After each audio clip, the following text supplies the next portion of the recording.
બોટાદ જિલ્લાના રાણપુરમાં શ્રી દશા શ્રીમાળી સોમાળિયા સુખડિયા પરિવાર દ્વારા રાજરાજેશ્વરી ભવાની માતાજીનો 30મો ધ્વજારોહણ મહોત્સવ ભવ્ય રીતે ઉજવાયો હતો।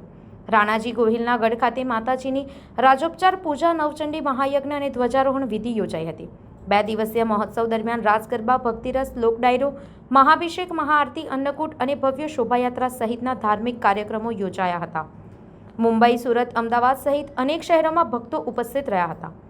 ઉનાળાને ધ્યાનમાં રાખી શ્રદ્ધાળુઓ માટે વરિયાળી શરબત અને તરબૂચ સ્ટોલની પણ વ્યવસ્થા કરવામાં આવી હતી।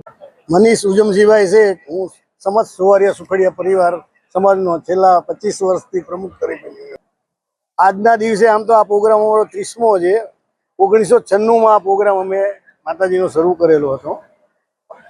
નવચંડી હવન, રાજોપચાર પૂજા, એ સિવાય આગલા દિવસે ડાયરો હોય છે અને ડાયરામાં અમે અલગ અલગ પ્રખ્યાત કલાકારોને બોલાવીને સુંદર મજાનું બધાને લાણી કરીએ છીએ, રસ લાણી કરીએ છીએ। અમારા સુવારિયા સુખડિયા પરિવારના 240 ફેમિલી છે અને એમાંથી લગભગ 1200 થી 1300 વ્યક્તિ અહીંયા અચૂક આવે છે। છેલ્લા અમે માની તો 15-20 વર્ષથી અચૂક આવે છે। રાજેશભાઈ નરોત્તમભાઈ શેઠ, આ પરિવારનો હું સભ્ય છું।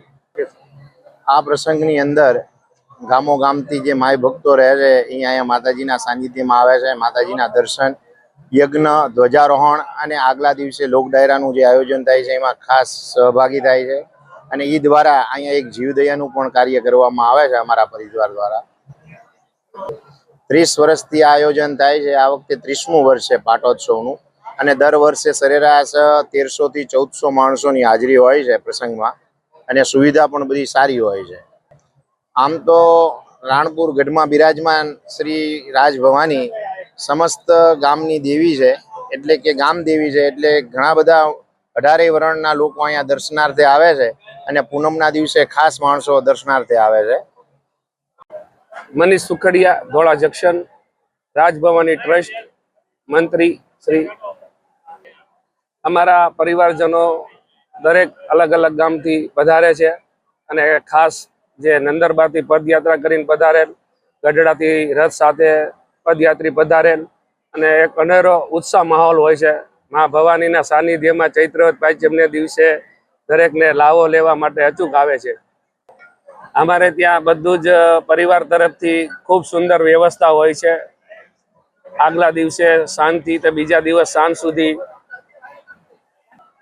અહીંયા અમારા કુળદેવી શ્રી રાજરાજેશ્વરી ભવાની માતાજીને વર્ષો પરંપરાથી અમારા વડીલો પૂજતા આવ્યા છીએ ને અમે એ પરંપરા અનુસાર હર સાલ ચૈત્રવદ પાંચમને દિવસે મહોત્સવ પ્રસંગનું આયોજન કરીએ છીએ અહીંયા। બોટાદથી વિપુલ લુહાર, B1 ન્યૂઝ, વડોદરા।